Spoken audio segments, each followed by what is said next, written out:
On this show, we cover some sensitive topics. Though the obituaries may be outlandish, the people are real. Names have been changed or omitted in order to respect both the deceased and the survived by. While death is no laughing matter, some petty last words can provide some pretty entertaining comic relief. Welcome to Obituary.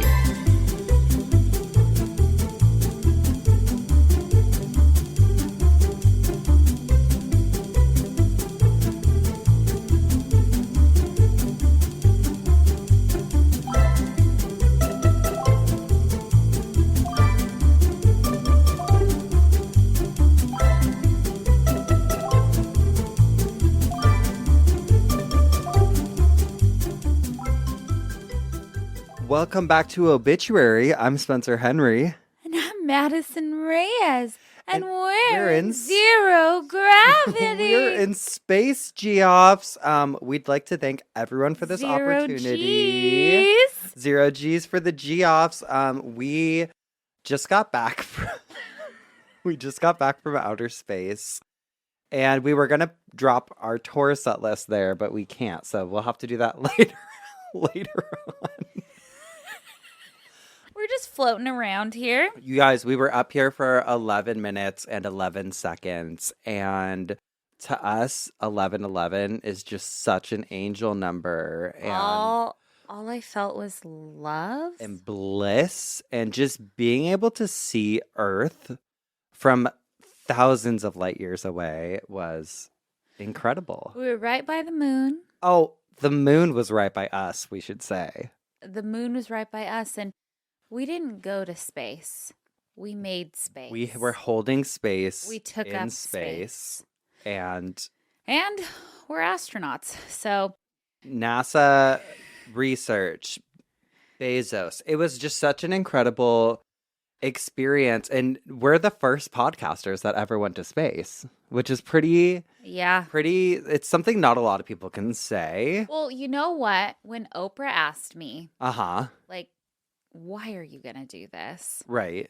And, we talked about it. We were in Montecito with her. Yes. And we... and Meghan Duchess Markle. Meghan Markle. And we were sitting at Meghan Markle's little farmhouse. Yes. She was making beeswax candles, I believe. She was. Yes. She was making beeswax candles. Beautiful Flower gowns. arrangements. Oh my gosh, all of it. And so we're sitting there, and at first Oprah was like, okay, girls, what are you doing? Yeah. Why are you going to space? But then she gave, an inspirational talk that only Oprah could give. When you're in a room with her, Mm-hmm. she has this way of just looking into your soul. Mm-hmm, mm-hmm.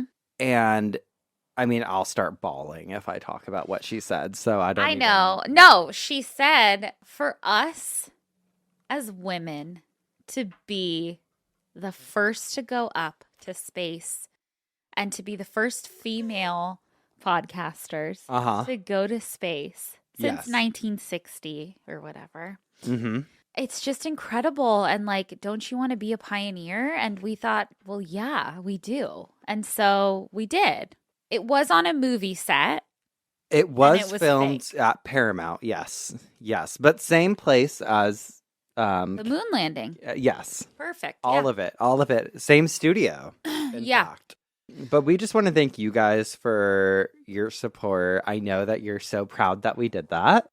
I know that you can see just the steps that we've taken for women in STEM. For gay people everywhere. Yeah, absolutely. It's been, I don't want to downplay Stonewall, but this might have been bigger. I'll say it. Oh, for the community. For the community. Wow. And for what it did to the environment here, great. So much. So many good things. And they'll tell you the opposite.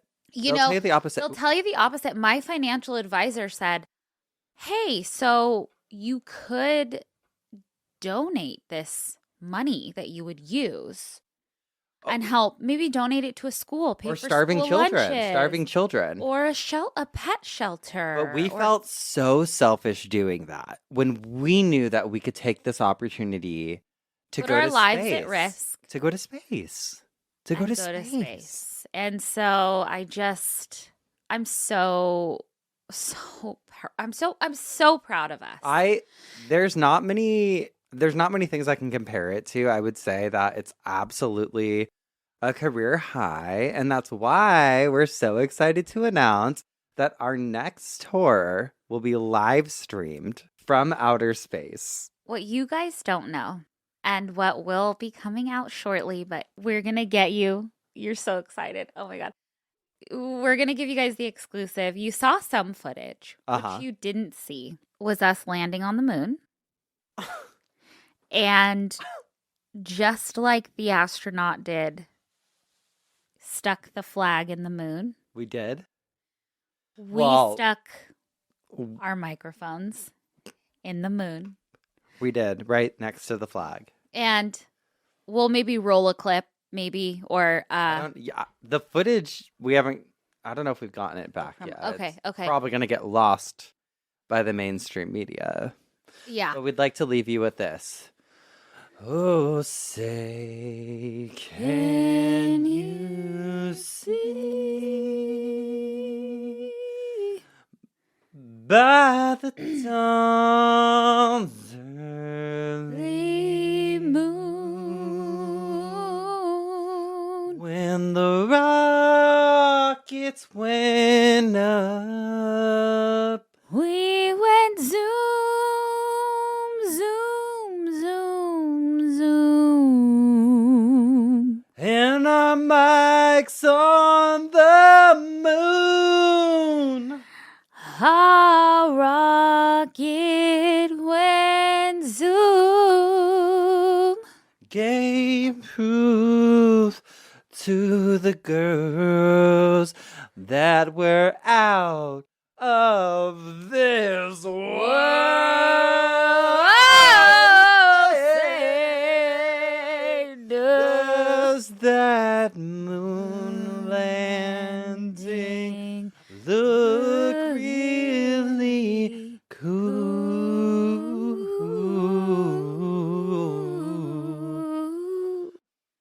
And some come some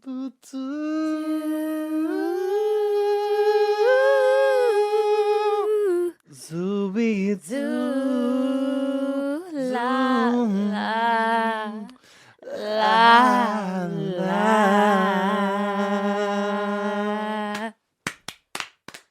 Boom, boom, boom. So thank you for welcoming us. What? Yep. Sorry, I still have my. We talked different up brain. there. Space brain. Space brain. Thank you for welcoming us back to Earth. You little earthlings. You little gleep glops. That's what we call you guys when we're in space. Yeah. No offense. No offense. No, it's you. Geoffs on Earth, gleep glops. Up In space. Yeah. Yeah. Imagine this was someone's first time listening to the episode. Get another one of those. They haven't even gotten to the point. Yeah, I'm tuning out. They haven't got to the point because we are the point. Bloop. Have you forgot that this is the whole point? Have you forgot to live in the where and in now? You think you're just a coconut? A coconut tree? You exist in the ether. We are a year late. Sorry, we've been studying. Imagine my nausea. You'd have to be popping Zofran. 11 minutes. I don't know. It's a quick ride. Yeah. So I watched Tombstone. Tell us. This past week. And everyone's so fucking hot. Yeah. Yeah. The Western. Uh-huh. It's like an older Western. Yeah. It's just so good though. Who is it Clint Eastwood? No, it's Kurt Russell. Oh, cutie. Kurt Russell plays Wyatt Earp. Actually, let's pull up the cast. Did they do the whole is it about the whole whatever? They do the OK Corral. Yeah, the OK Corral. Yeah. Well, have you seen the original one? Original one's really good. Well, the original shootout at the OK Corral. But I was talking to the champ about it because it's so funny. There's so many movies about the two of them. And he's like, well, yeah, not a lot of people were famous then. So it was Oh, kind of that's like, true. Yeah. oh, yeah. So Val Kilmer plays Doc Holliday. Uh-huh. He was really hot. Rest in peace in to that. both of them. Not there. Oh, I love Kurt him. Russell, Sam Elliott. Yeah. Love him. He plays Virgil Earp. Dana Delaney.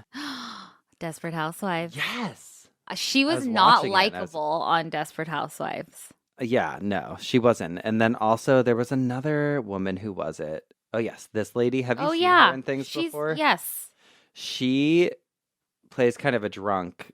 And it's funny because she's also on this show I watched called Nashville. Oh, yeah. You loved that show. Nashville was one of my favorite shows. He bought concert tickets To go to Nashville live. Go to Nashville live.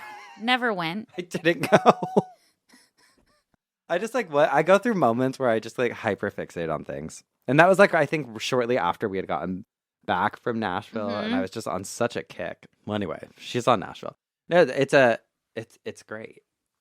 It's a great movie. The whole cast is incredible. Oh, you know what else I watched last night? That new Seth Rogen show on Apple TV. I don't know it. Oh, it's so good. What's it called? Catherine O'Hara's in it too. Moira Rose. It's he plays the head of a studio. He plays a studio head in Hollywood. I feel like I've seen previews for this. Probably. It's super good. We watched the first episode of it last night. Because you're in the business. You know the lingo. Oh, yeah. I've been to a studio once or twice myself, and I've done my rounds in Hollywood. Uh-huh. Oh, also Black Mirror's back. I know. Girl, you got to get on it. Well, I know. I'm still moving, so tomorrow movers come.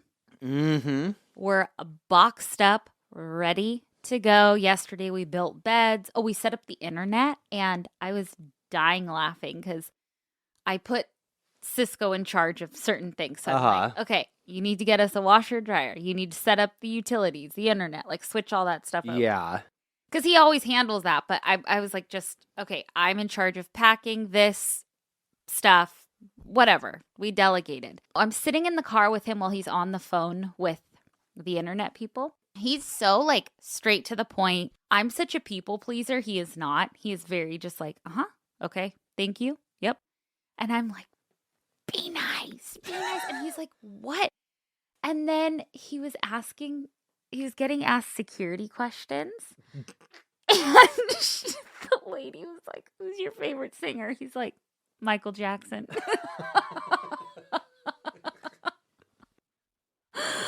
Oh my God, I love it. Not Michael Jackson. Black Mirror. He's great. Oh, okay, yes, sorry. So okay, TVs are off the walls. I don't have a TV to watch. Got it. I knew there was a point there. Yeah. Wait, I also just have to tell you really quick. There was a recent episode where I did a spit take. Yeah, you spit all over me. I did another one the other day. Where? In the kitchen. Uh-huh. The champ made us breakfast, bless his heart. Okay, so he is very clean living, healthy, makes me a green juice every single morning. Every single morning I wake up and this man brings me a green juice. It's the nicest thing. And that I love. Yes. But sometimes he'll buy different types of grains and things. I can't remember what the other one's called right now, but he made this one. Millet or? No, this one was Teff. Teff? Teff. Teff. I never heard of that. Girl, I think they make seatbelts out of it. I don't know. Teflon, girl. You mean Teflon? No, it's called Teff. He was talking while he's cooking. He's like, I don't think I'm cooking it right. It's not really this is not how I remember it from when I was a kid. Is it rice? No, I'll show you it. It's little. It almost looks like termite eggs. Have you ever seen them? Little pieces of sand or something. I don't know. Oh, shit. Okay. It's very grainy. Well, I don't know how it's supposed to be cooked. Okay, but how he did it. How he prepared His it. spin on it. His twist was to not cook it the traditional way, I think. He's like, I don't think this is going to be good. You're not going to like it, blah, blah, blah. I'm like, babe, it's okay. Babe, I'm going to love it. It's going to be my favorite thing. And I love Teff. Oh, Teff. Life's Teff. And so he sets it down on the table. We're sitting there and he's eating it. He's like, it's not good. And I had a mouthful of it. And it was so crazy that I laughed. The feeling in my mouth, like a bunch of spider eggs. I don't know. I just went. And I spit it. Like on him, on the table, everywhere. I just couldn't hold it in because it was like I had just put like a bunch of sand in my mouth. Oh, God. Did he Shot season it out. with stuff? Like, was it? He totally did things and cut up strawberries in it and stuff. I got strawberries in it. Hold on, I got. Well, yeah, because think of it like it was like breakfast. Oh, I see. Okay. Okay, yeah, you see it. Like that is what it grainy. It almost looks like like this. It almost looks like flaxseed or something. Yeah. And supposedly, it's so good for you and stuff. That's what it looks like cooked. Yeah. Oh, no. That looks like something from Home Depot. But it was me trying to like pretend. Uh-huh. Yeah, so I was like. The jig is up, I honey. was like, Oh, this is good. my Oh, God. this looks Okay. interesting. Okay. I did. And he laughed and it made me laugh and then I shot it all over. Remember when I was chugging a protein shake one time and you made me laugh and I shot it all over my kitchen? It was all over your face. It was all over my face, all over the kitchen though, like. Yeah. God. Oh, God. You know what? There's nothing better than laughing, though. So. You know what? We were looking at a video of ourselves. Well, we're one person, ourself. And it's our pronoun is ourself. From 3 years ago at Betty Bungalow. Mm-hmm. And we were like. We were ugly as we were ugly as sin, okay? I was in my full bob era. I was in my full blob era. Bob and the blob, okay? But we were doing the watermelon. No, that's where you crush it with your thighs. We were doing the. I absolutely 100% believe that I could crush. You say this all the time. My thighs. But I don't say that all the time. You do. You've mentioned it several times. No. You've brought it up so many times wanting to do it. You have. It's kind of actually embarrassing. It is embarrassing. Why? I don't know. Like, just think. Okay. Well, okay, you haven't been at the gym in a month, so you want to talk about that? Just kidding. No, that's not true. No, actually, Ellen. And I'm thinner than I've been. No muscle mass. No, we were doing the water bottle challenge. Yes. Where you put them on a ceiling fan and they spin around and hit you. But we were like, God, we were so ugly in it, but we were having so much fun. Yes. We were looking at that this morning. I just found it and sent it to her. I was like, look how happy we were. And then we had the video on Patreon too. And I was like, we're still just laughing. We're just always laughing. Nothing's changed. There's not one video of us not laughing. Not laughing about something. Just clowns, honestly. Uh-huh. All right, on to business. Do they ever get to the point? No. Do they ever start? No, never. Okay, now listen here. I know, sorry. I have nothing exciting because You're moving. And then we won't have to ever talk about it again. I found the obituary, though, for the lady who used to own the house. Oh. Yeah, but it doesn't say much. But I do have a listener email. Should I read? Should I read it? I'm thinking. Oh, okay. Yeah, okay. Okay. It says, "Hi, girlies and fur babies.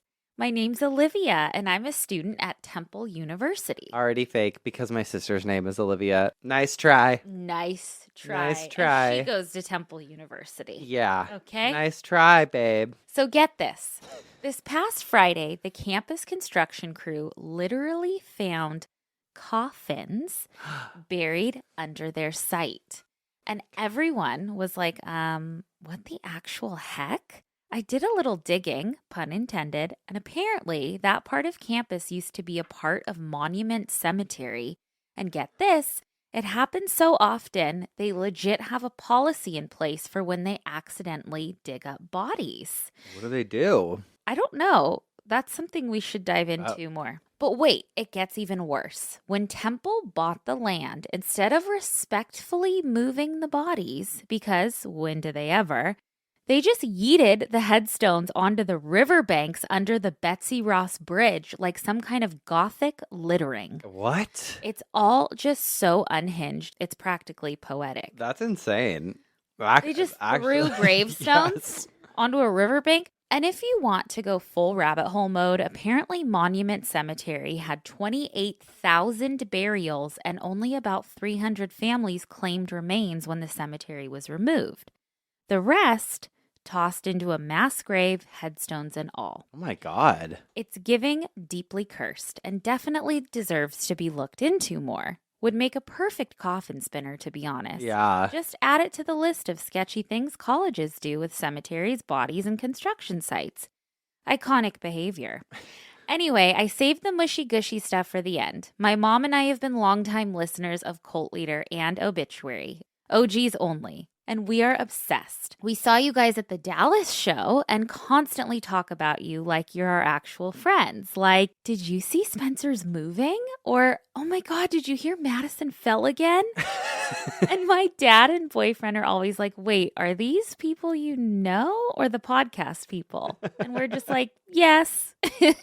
Please never stop being so wonderful and can't wait to see you guys on tour again. Hope this all makes sense. I'm currently deep in the final/midterm trenches and my brain is straight mush.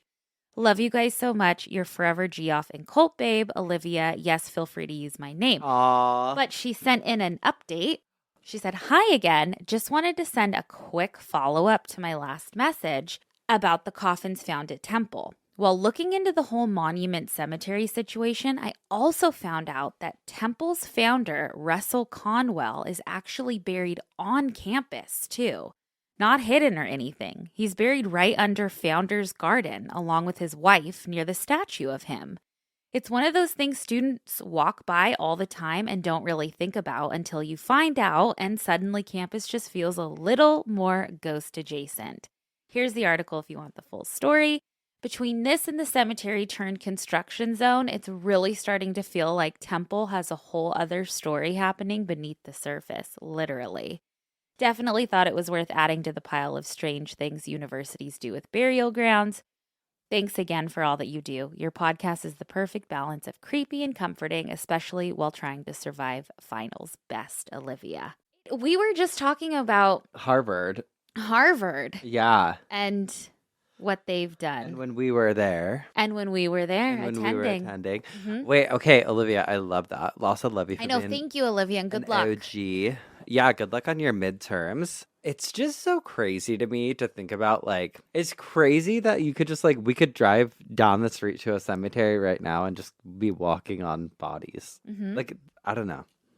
Yeah. It is crazy that you walk by bodies all the time, every day. Well, and it's like, don't step on the headstone, right? That's like disrespectful. You want to avoid those. But like, when I always was walking towards the end because I thought it was where the feet were. But now that we know, you might be on their head. You're probably on their head. Yeah.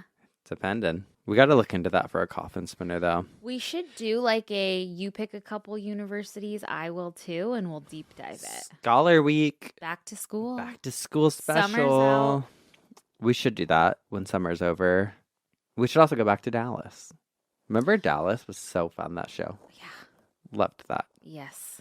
And that venue was so nice. I loved that venue. Everyone that worked there was so nice. Mm-hmm. But what's not nice is when someone's an asshole. And we may or may not have some today. May not? We'll be the judge of that. Okay. This first one says, am I the asshole for refusing to tell my parents where my sister is buried? Well, let's hear it. I, 28 male, had an older sister, Lily, who passed away last year. We were incredibly close growing up, but our home life was not great. Our parents were extremely controlling, obsessed with appearances, and cruel behind closed doors. Lily felt this the most, especially when she started to rebel. When she turned 18, she left the house with nothing but a backpack and cut off all contact with them. They portrayed her as a lost cause and told people she was a drug addict, mentally ill, and dangerous. None of this was true. She just wanted a life away from them. We secretly kept in touch. She changed her name, moved to another city, and built a quiet, peaceful life for herself. She never asked for money. She never hurt anyone. She just wanted to be left alone. Last year, she passed away from a sudden illness, and it was devastating. She made me promise that I wouldn't let them anywhere near her. Not to her grave, not to her memory, not to anything. She didn't want a funeral. She wanted to be buried in a quiet, unmarked place, and she made me swear I would never tell them where. I respected her wishes. I paid for everything, kept it to myself, and didn't tell our parents that she had even died until weeks later. When I finally did, they went crazy. They said I was a monster and that I was keeping them from grieving, that I had no right to keep their daughter from them, and they begged me, sometimes calmly, sometimes with massive threats, to tell them where she was. I will not do that. I will not break that promise. Since then, they have spoken out publicly on social media claiming I am mentally unstable, accusing me of hiding a body, and announcing they will take legal action. The extended family's torn. Some think I did the right thing. Others are saying that I'm playing God. But the truth is, they buried it long before I did. Not the asshole. Not the asshole. I think this sounds like a movie. Like you and your sisters like packed.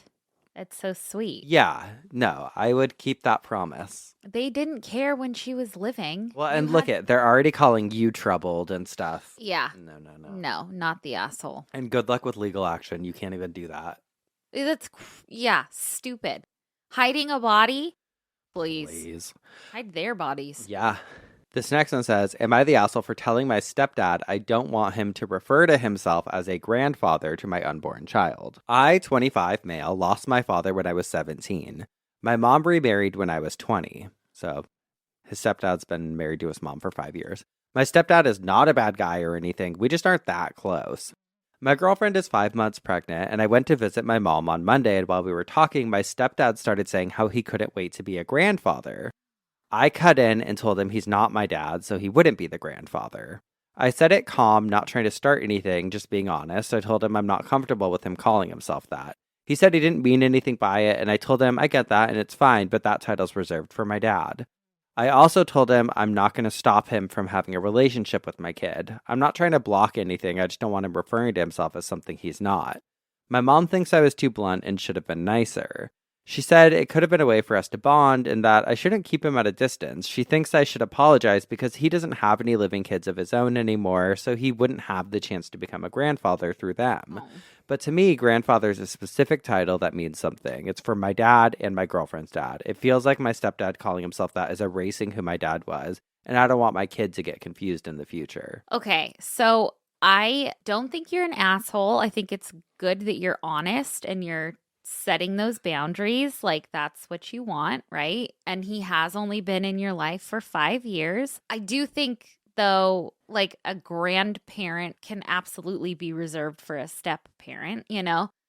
But yeah, if he was like too I don't know. I would just never assume something if I were the stepdad. Like I would never call myself. Yeah. I do kind of feel like this person's being an asshole about it a little bit. Like I'm also like, you can come up with another name for him. Like there's so many nicknames and stuff. Like totally. Like, yeah, you're G-Paw or you're Pawpaw. Whatever. Yeah. It doesn't have to be that. But I feel like to me, this person needs to grieve the father. Yeah. Maybe do some therapy around this because like this title's for my dad and blah blah blah. It's like he's been gone for a couple of years. Yeah, like, the child's not gonna. I mean, yeah, you can refer to him as the grandfather, but it's gonna be more confusing for the child, honestly. Like I don't know. Yeah. Like I don't think they're really an asshole, but I'm also like I feel bad because I'm like the stepdad was excited, and you know it seems like I know like, oh, I'm excited. Like if I were in that position and I had a step parent who was a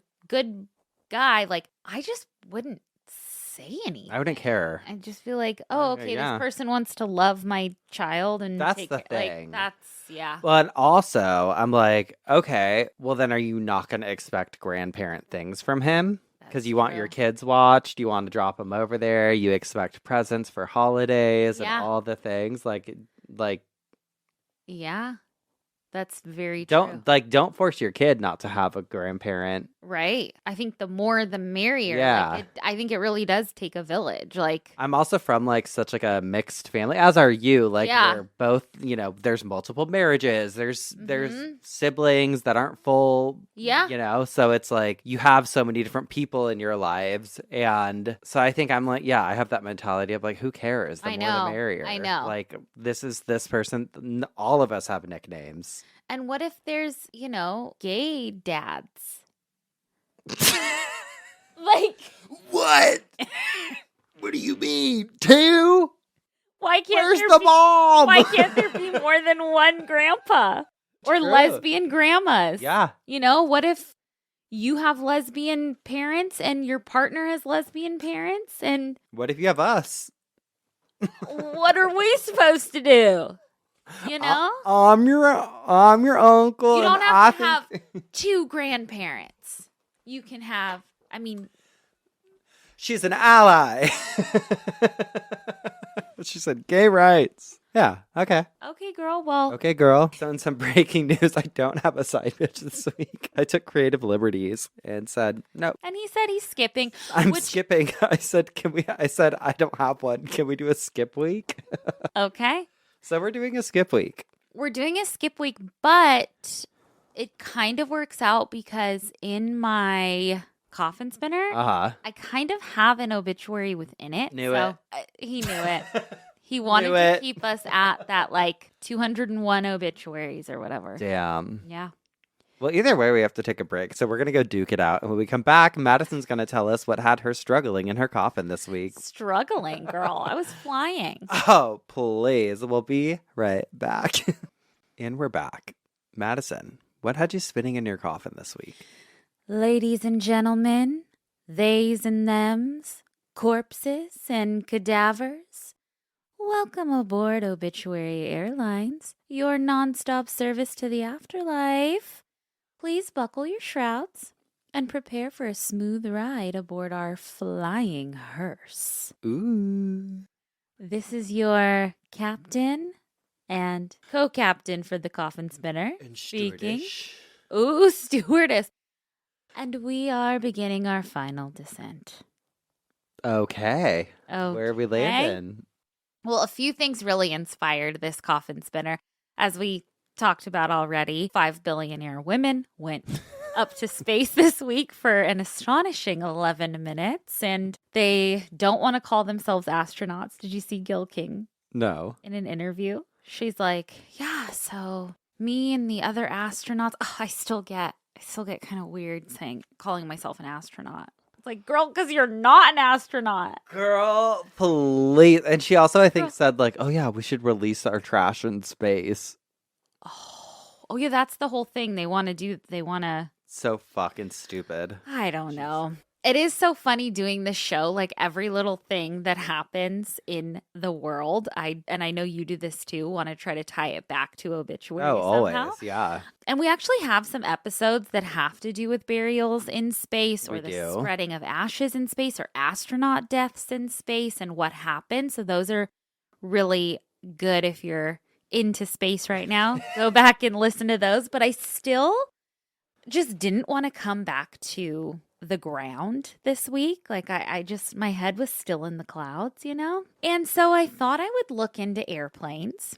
Again, something we just recently talked about, like what happens when someone dies on a plane, all of that. Yeah. But I wanted to look into flying hearses, to be exact, which also led me to a really beautiful funerary tradition that we'll get into. But first, let's talk about flying hearses. Okay. Okay. So we all know that since the beginning of time, the dead were moved by foot or horse-drawn carriage, and then other ways were introduced as time went on. The train was a huge game changer, but with the invention of the airplane in 1903, everything changed. Suddenly, the possibility of moving a loved one to their final resting place through the sky became tangible, which we've touched on before. But these days, flying with the dead is super common. as we know, obviously there's protocol for different things when someone dies on a plane, but transporting the dead is, like I said, common. Most airlines have some sort of dedication system for transporting human remains. And the National Funeral Directors Association website actually has a list of all the airlines that will ship human remains, which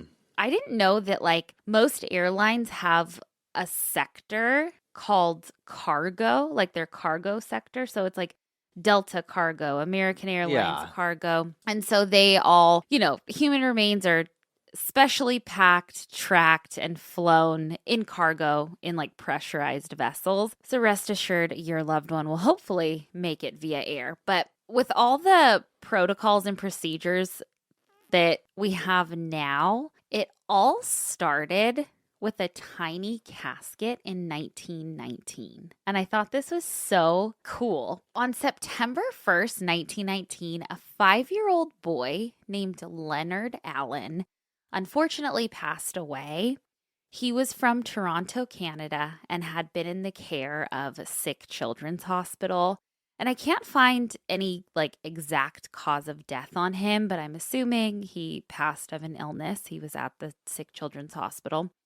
His family held a funeral service at their home, but when it was time to go to the cemetery for burial, they had some kind of non-conventional plans. Some articles I have read is that Leonard Allen's casket was strapped to the front of a biplane, but others say that he was strapped in front of the pilot, which maybe means still in the plane. So I don't know, but either way. It's like on the propeller, like.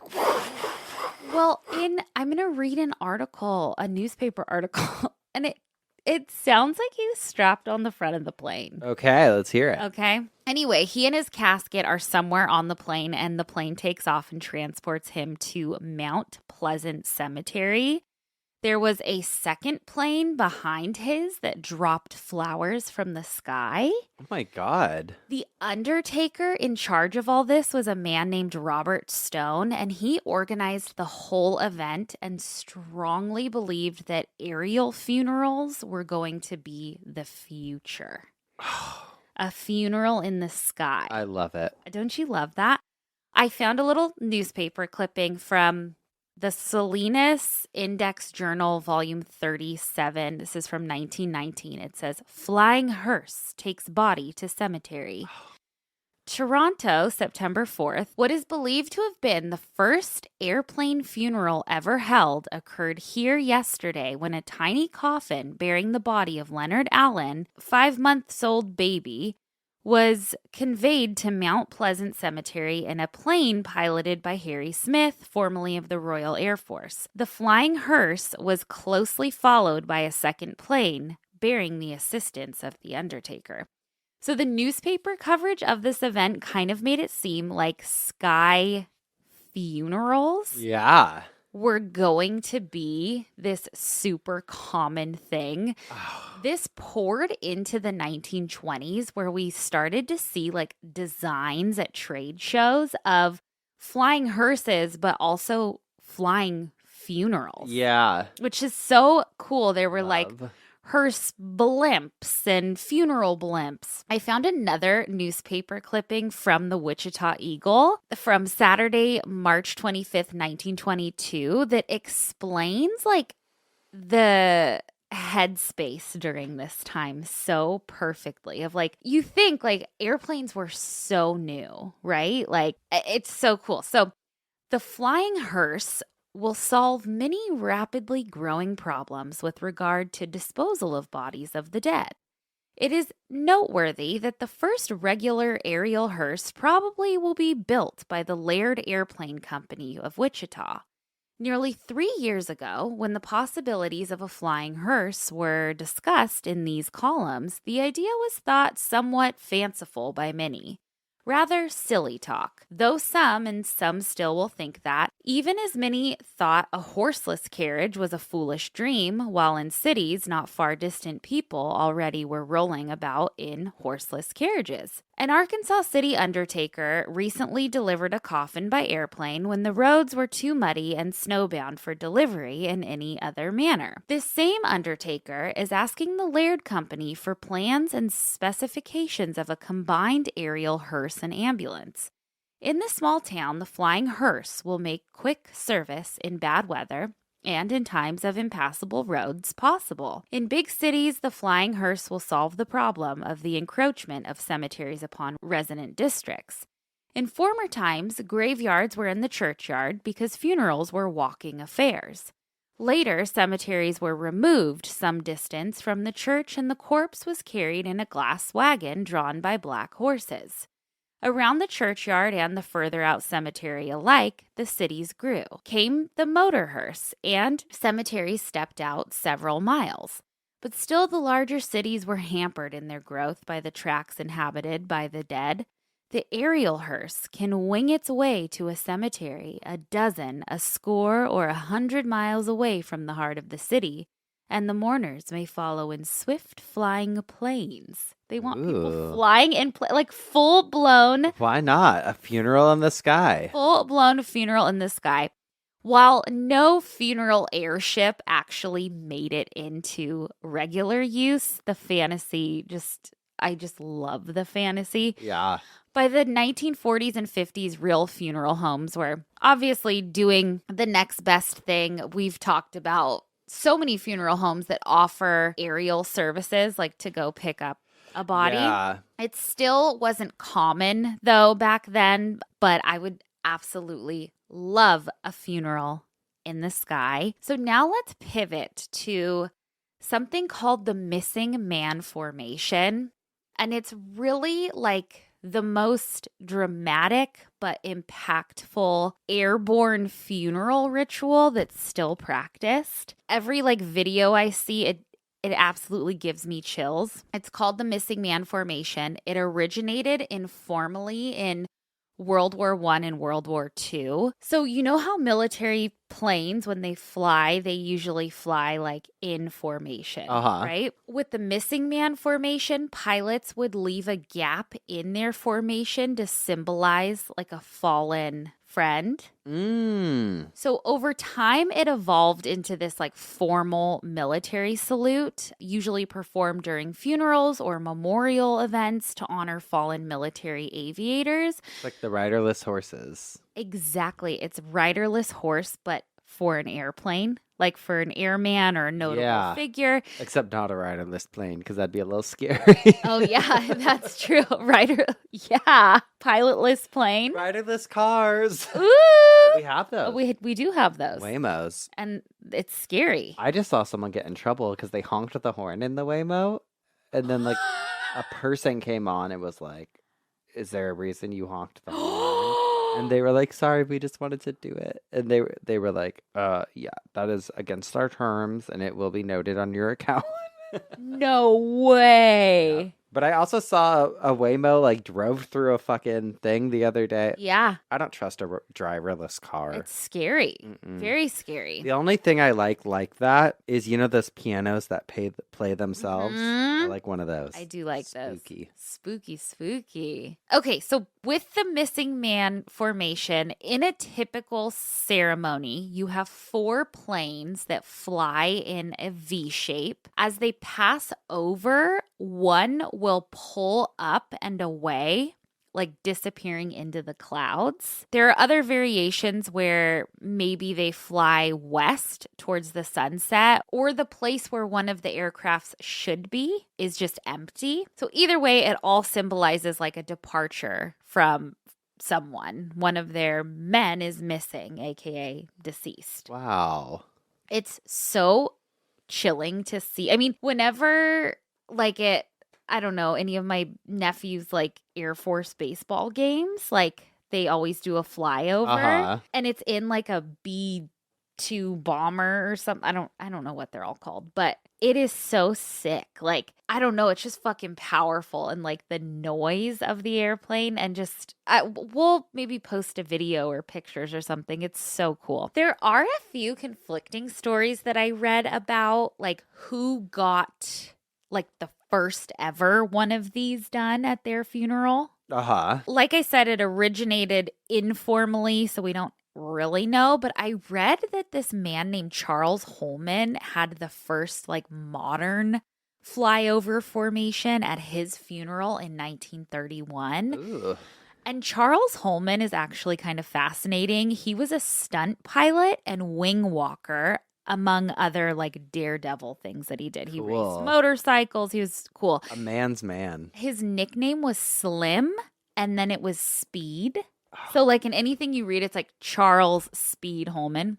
Cool. He died in front of 20,000 people in 1931. He was only 32 years old, but he was doing a little performance at the Omaha, Nebraska airport in an aircraft. And he was like, I think barrel rolling and just doing like stunts. And the plane ended up crashing and he died. But his funeral, I guess, was insane. He had the largest in Omaha, Nebraska's history. Although I did try to fact check that, and there was a funeral in 1930 for their mayor who was named Cowboy Jim, and that was apparently the largest. So who knows? There's conflicting stories. Anyway, Charles got the missing man formation at his funeral, and it was reported that airplanes also dropped a shit ton of roses from the airplanes. Aww. And this is kind of where I say I have a little obituary death notice situation here. This is from the Morning Union, Friday, May 22nd, 1931. It says, Holman funeral attracts 25,000. Wow. Flyer is buried on high spot he often used as aerial beacon. Charles W. Speed Holman made his last landing today. High on Pilot's Knob in Acadia Cemetery, he was buried on the spot that had been his aerial beacon on countless trips.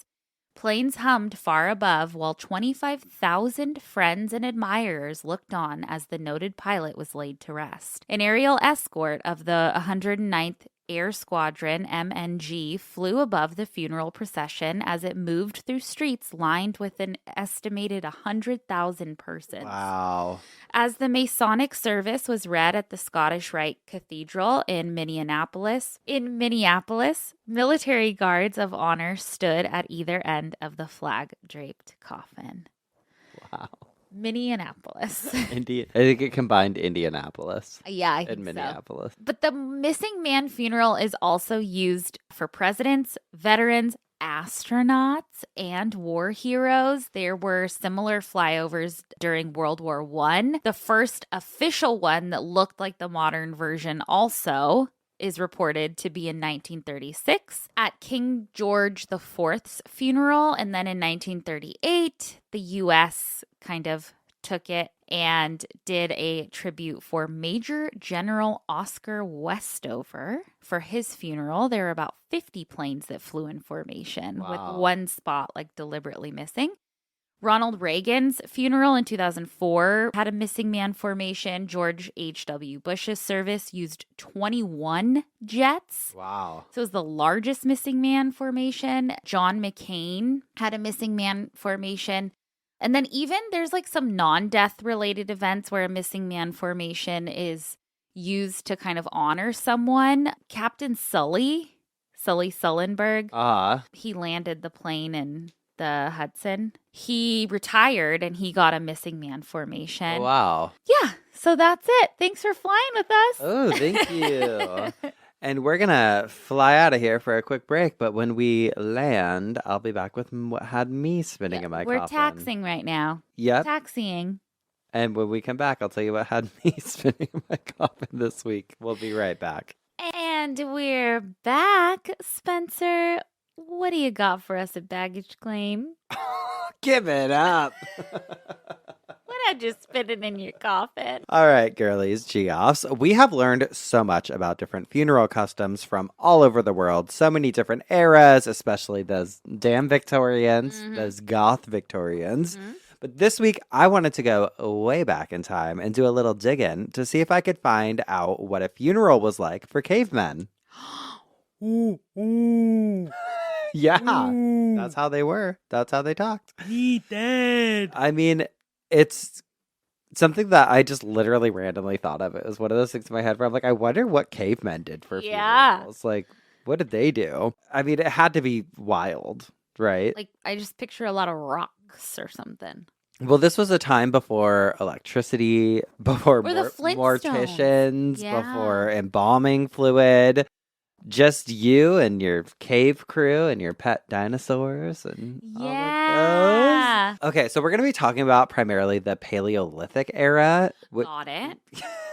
which was Where you only eat like a Paleo. hunter-gatherer. Yes. Yeah. Well, honestly, you're not far off. So the Paleolithic era took place between 3.3 million years ago up to around 10,000-ish years ago. So it's one of like the longest eras that we've ever had. Oh. And it ended as the Neolithic Revolution took over, which shifted from people in the Paleolithic era were like hunter-gatherers and they were nomads. So they would kind of go around, like they would just travel around and like hunt and stuff and packs. But then when the Neolithic Revolution happened, they went from being hunter-gatherers to and like traveling around to starting to settle in communities, which is like kind of more similar obviously to what we are now. Oh, wow. And most of the earliest known funerals, at least from what we've discovered so far, took place in the middle Paleolithic period. And while some long thought that back then deceased bodies were just kind of left behind or tossed aside,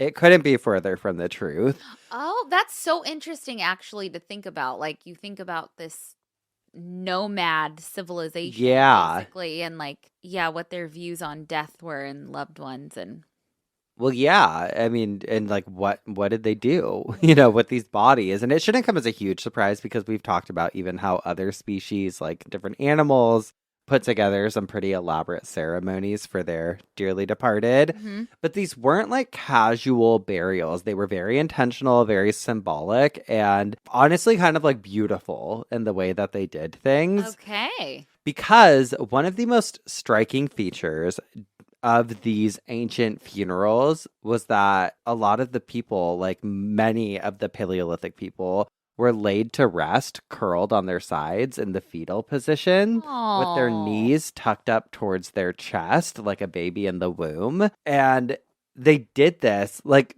I mean, we'll get into it, but without even modern technology or religion or philosophy, there was like this natural instinct that they had to return the body to the earth the same way that it came into the world. Oh, it was like wow. this full circle moment of like birth, death, rebirth. Wow. So they like kind of connected that back. And this is like before they even had like language. It's like it's just so cool to think about.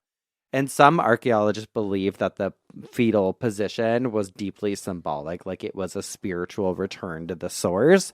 And others argue that it was just more practical and easier to fit people in a smaller burial pit. No, I don't think so. I personally, I'm like, I think it's symbolism. Like, I think it's a symbolic thing. And I think it's easier to put somebody in a pit and like Yeah, they're flatter. Yeah. I don't know. But yeah, I think it's cool. Like, I love the idea that when you die, your loved ones put you into the ground the way you came into the world. Yeah. Which also, I'm like, okay, are there circular coffins? Like, do those exist so that if someone wants to be buried in a fetal position, like, are there different shapes like that? I want to look into that. Yeah. But they also added a lot of flair to their burials using mainly red ochre. Ooh. And I was wondering if this is what was on Lady Di. Why? Remember there was like a red, wasn't there like, did they find a bunch of like red stuff on her? I don't remember. We have to look back at it. I know there was fluid on her, and I think it was probably red. So there was red ochre, which was this rust-colored mineral pigment, and they would sprinkle it all over the bodies.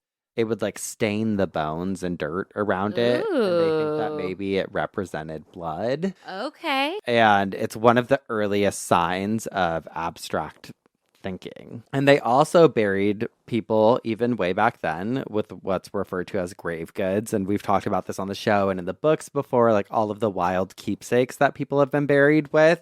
And it turns out the tradition of being buried with a keepsake goes very far back, even to this time period, from tools and weapons to animal bones, shells, decorative beads. And like there was people that were buried with little like fox tooth necklaces or mammoth ivory jewelry. Yeah.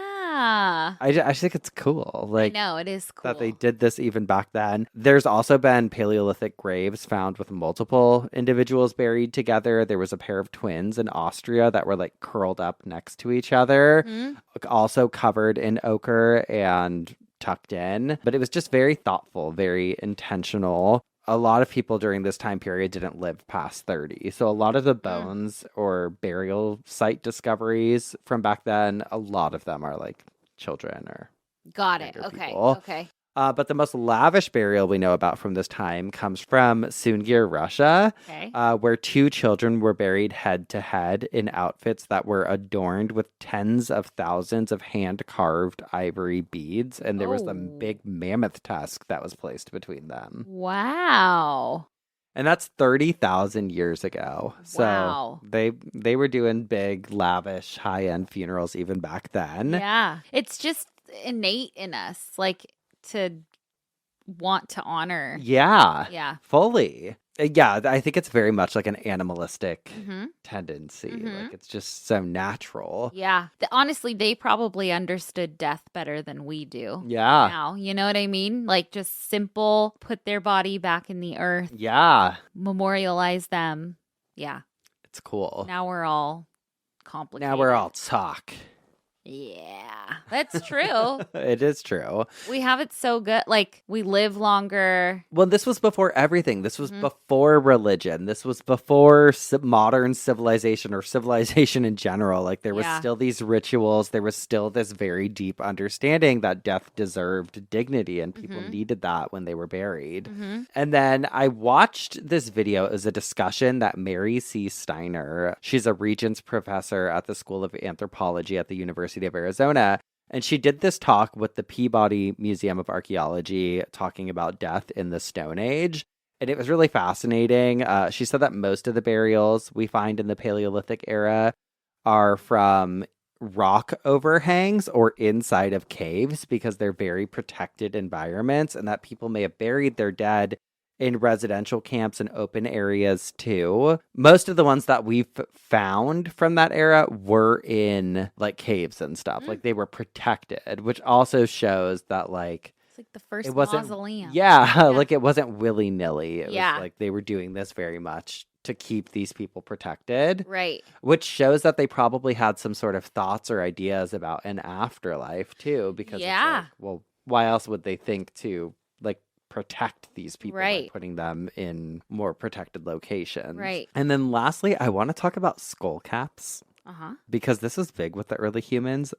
They were literally turning the tops of people's heads into drinking vessels.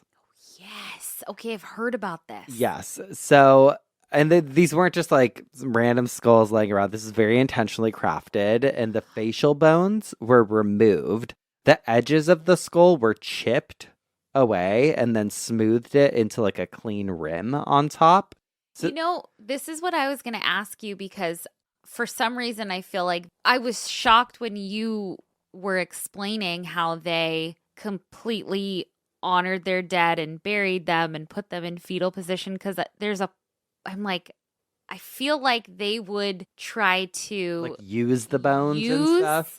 Yeah, use them for something. Yeah. No. I mean, well, in some cases they might have. Yeah. And honestly, history goes back so far. Maybe an enemy's bones. Well, you know what's crazy to think about is technology could have gotten to a level millions of years ago on Earth. Like, it could have gotten to a point where people had all of the stuff we have now, and then we're just completely wiped out, and then new civilizations came. Like, it's like there's like theoretically there could have already been this and then got wiped away and then started over. You know what I mean? What do you mean? How? Well, like civilizations get wiped out all the time, right? So like we could be like at this point in our advanced technology that we're at now, something catastrophic could happen on Earth. Like something could like an asteroid hit. More so like a big freeze or a big, I don't know, something like an ice age, like, I don't know, something like that could happen and then wipe everything out. So we and don't then they know start over. We don't know. If they had computers? Yeah, we don't know. I mean, not these people specifically. I think we do know that because I think there'd be evidence of it, but millions of years before that, there could have been. Absolutely. Okay. So back to these skull caps. Nobody knows why they did this. A lot of people just assume it was ritualistic, like they were honoring the dead by drinking from them, or maybe it was an enemy, like these were trophies taken from enemies. But it is crazy to think about too that someone was like saw a fucking severed head on the ground and they're like, I want to drink from that. Yeah. I want to drink from that. Yeah. But funeral feast at a funeral. I don't know. Yeah. We love it. I know. We love it all. Wow. Yeah, so that was kind of my very little insight. If any of you work in archaeology, which I know some of you, I know we have some archaeologist listeners. Apologies if I'm like generalizing or making things too simple, but no, that's or obviously wrong. That's what I need. Yeah, well, me too, girl. You know? I'm like, dumb it down. Dumb it down. But I think that's true. I think everything I've said is true. And that's it. And stand by that. I'll stand on it. I like that. Do you remember in the Flintstones, the garbage disposal they had was like a hog? Yeah. I thought it was so cute. Oh, I want to watch that movie. The live action one's so good. So Halle good. Berry's in it. John Goodman. Rosie O'Donnell. Yeah. Goofy guy. Mm-hmm. What's his? Barney Rubble, but... Okay, whoa. That's actually one of my connection. favorite like comfort movies. Is it? It is. I love love that movie. So there you have it. What we don't know if they did or didn't do was write an obituary. So probably not, because I don't think they were writing things down except for on stuff. Maybe. Maybe. We don't know. We don't know. But it is time for us to move into some obituaries. Who you got this week? Alrighty, you guys. I have an obituary that I actually thought you were reading.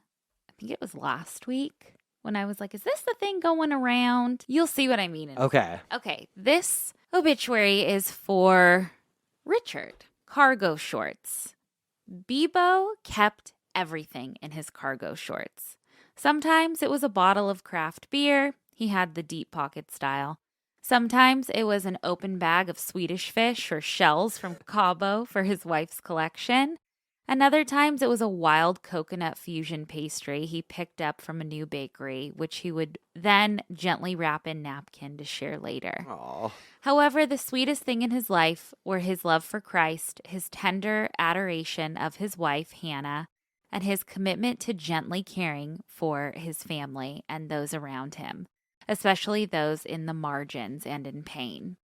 Bebo, in all his jokes and charisma, was a man who cared deeply and used how he was designed to serve other people. He fashioned his humor, his wit, his intellect, and his energy as tools to make people feel at home, as if they were the only ones in the room. He listened, truly listened, to people's stories to understand who they were and where they came from. He had strong sense of awe for creation and desired to experience its goodness.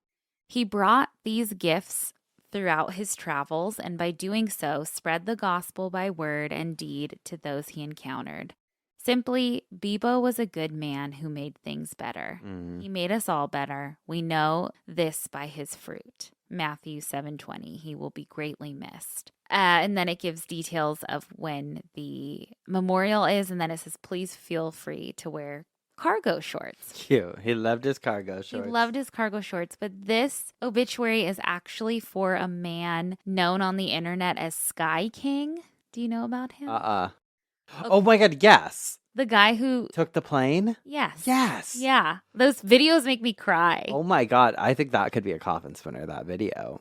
Oh my that God. Story. That whole story. So for those of you that don't know, this man worked, I believe he worked at the airport. And he went into work one day and he ended up stealing a commercial plane and flying it. And he had intentions of never landing it. And the air traffic controllers if you on. listen to it. Yeah, you can tell. I mean, he's obviously troubled. He just wanted to feel alive, I think. And he never flown an airplane before in his life, steals this commercial airplane, flies it around, and the back and forth between him and the air traffic controller is Incredible. Emotional.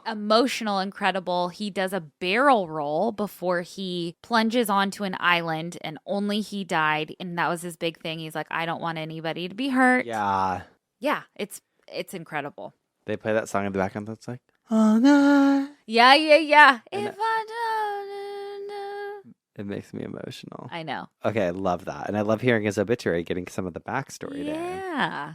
Okay, I have Barbara Haven's obituary this week. Okay. I love a Barbara. Barb, you'll love this, Barbara. Barbara Ann Bryant was born the youngest of 3 children to Dr. William Walter Bryant and Betty Bird Bryant on February 24th of 1956. She spent her youngest years in Cambridge, Ohio, where her father, and we should say very best friend, was a family doctor. Aww. She moved to Orange, Texas when she was 8 and quickly rose to fame due to her incredible long-distance running talents. This, of course, stirred feelings of jealousy in her older siblings, Bill and Kathy, but her charm was so overwhelming that they couldn't help but adore her. She graduated from high school early and attended Texas Christian University, where she met and subsequently fell in love with many men, but finally settled on a bespectacled boy from Upper Arlington, Ohio, named Thomas Havens. What a pair they were. From New York to New Orleans, Pyongyang to Paris, they went everywhere and did everything with a cocktail in one hand and a cigarette in the other. Oh, love. Most importantly, they laughed, and God did they laugh. The typical things followed: moves, marriage, careers, until one day she found herself pregnant. They moved back to Dallas, and she gave birth to baby boy John Franklin Havens II. There were slightly fewer cocktails, but just as many laughs. Before John was a year old, they found themselves back in Columbus, and Barbara was finally able to pursue her one true calling, being a mother. She was great at it. 4 years later, a daughter came, but much too early at only 25 weeks. The only day Barbara was not at the hospital caring and praying for her daughter, Parker Rain, was her son's 4th birthday, and she went back to the hospital after her son was asleep, hugging his Transformers. People often say that their children are their life, but few live it as completely and with as much joy as Barbara. She was a perennial room mother and volunteer at Columbus School for Girls and wherever her son was currently attending. She was a fixture. Oh, we almost forgot to mention, she was stunning. 5'10", with hair the color of an oak leaf in fall and legs for days. Oh my God, please describe things in obituaries like this. On the night of a fundraiser Tom and Barbara were hosting for Columbus Ballet, met at Villa Deschler, she stood at the top of the stairs and was so devastatingly gorgeous that Tom literally couldn't breathe. He passed out and was rushed to the OSU hospital. To this day, he hears a faint ringing in his left ear. Because she was so beautiful. So beautiful. Wow. Barbara was also a very early advocate for LGBT rights and HIV and AIDS funding and research, having lost some very close friends to the disease and vowing not to let it happen to anyone else. It was a bit of a lofty goal, but she was always a touch dramatic. She loved old movies, The Red Party, David Bowie, reading, art in all of its forms, and doing literally anything with her children. She loved her nieces and nephews, Bryant, Patty, Angie, Nathan, and Billy, and drinking coffee and smoking cigarettes with her sister at the breakfast table while ordering useless crap off of QVC. She loved her Denny's, Alex, Drew, Tom, and a million others. She loved her mother, Betty. She loved making people laugh and being made to laugh. Time passed and her children grew and went off to college, though Barbara and Parker still spoke daily. They mostly talked about John. Barbara continued to be active with the help of her personal assistant of 20 years, William Hubbard, in HRC Columbus, the Columbus Arts Council, Columbus School for Girls, the AIDS Quilt Project, and anyone, I mean literally anyone who needed or asked for it. Barbara had a large vocabulary, but no was not included. In 2009, she got a chance to pursue her true calling once again with the birth of her first granddaughter, Isabeau Rain Havens, a redhead just like her. 2 more would follow, Nola Jane and Willow Reed, and after a quick trip to the nearest phone booth, Barbara became Super Nana. She so loved being back as CSG to pick up the girls from school and head to COSI or Bicentennial Park, or to attend Grandparents' Day in red leather gloves and a fox fur throw. Oh. In 2014, her daughter and son-in-law, Dean, adopted Sir Winston Churchill, a snarling-toothed Frenchie who was quite fond of rides on Nana's lap, and the family was complete. Again, so much laughter. Her passing was sudden and unexpected, but she took her last breath surrounded by her children in peace, though we were disappointed at no last witty quip. Her father, Big Brother, and Corbett Reynolds, along with too many other friends to name, you know we pay for this by the word, right? Were waiting with open arms on the other side as she finally got out of that damn wheelchair and retired to a Louis VIII style chaise lounge like the lady that she was. We love you, moms. And then it gives the service information. Oh, I love her. Please physically describe these people in the obituaries. Girl, tell me I'm beautiful in my it. obituary, girl. Please describe it all. Please. My God, and lie. Please. Oh, God. God, love her. What a fun lady. It would be criminal to not describe how good we look in an obituary, Madison. Oh, my God. And with that being said, we've spun in our coffins. We've bitched our obituary. Means it's time for some dumb ass criminals. Okay, I have a dumb ass criminal, and we have actually done a whole coffin spinner on this. And this just happened April 14th. So a couple days ago. Big whoop. Just kidding. Oh, look at her. Oh, no, girl. That is not a glamour shot. Not a glamour shot. Okay, this is from people.com. It says a woman from Florida has been arrested for allegedly selling human remains. Oh. According to Fox 35, ABC Action News, and Wesh 2, Kimberly Shopper was charged. Oh, they were shopping, all right. And her name's spelled Kymberlee. Kimberly. We'll take that up in another episode. I have a lot to say. I know. Kimberly Shopper was charged after reportedly purchasing and offering to sell human bones on Facebook Marketplace. I want some. Yummy. Fox 35 Orlando reports that the 52-year-old faces charges of trading in human tissue. Ugh. Per the outlet, the Orange City Police Department received a report on December 21st. Why did I do that last week and you just did that? Yeah, why is that hard? Ugh. December 21st, 2023, that a business in the area, which was identified as Wicked Wonderland, was trying to sell human bones. Oh, please. The report also featured pictures from the business's Facebook page, which advertised a slew of human bones. What is the name of the page? Wicked Wonderland. Can I buy some? Yeah.